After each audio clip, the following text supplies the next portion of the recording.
સુરતમાં fire safety માપદંડોનું પાલન ન કરવા બદલ સુરત ફાયર વિભાગે શહેરની 4 હોસ્પિટલો સામે કડક કાર્યવાહી કરી છે.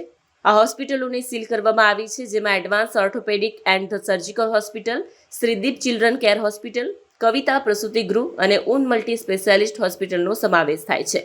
સુરત ફાયર વિભાગના અધિકારીઓએ આ હોસ્પિટલોની તપાસ દરમિયાન જણાવ્યું કે અહીં ફાયર સેફટી સિસ્ટમ, અગ્નિશામક યંત્રો, એક્ઝિટ રૂટ અને અન્ય જરૂરી સુવિધાઓનું પાલન નથી થતું. આગ લગાવવાની સ્થિતિમાં મરણઘાતુ અકસ્માત ટાળવા માટે આ નિયમો અનિવાર્ય છે, પરંતુ હોસ્પિટલ પ્રબંધકો દ્વારા આ મુદ્દે ગંભીરતા ન દાખવવાથી તેમને સીલ કરવાની કાર્યવાહી લેવાઈ છે.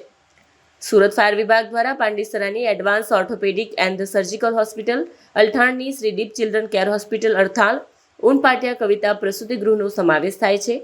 ફાયર ઓફિસર્સે જણાવ્યું છે કે જાહેર સ્થળો, ખાસ કરીને હોસ્પિટલોમાં ફાયર સેફટી નિયમોનું પાલન ફરજિયાત છે. જો કોઈ સંસ્થા આ નિયમોની અવગણના કરશે તો તેને સીલ કરવા સાથે કાનૂની કાર્યવાહી પણ કરવામાં આવશે.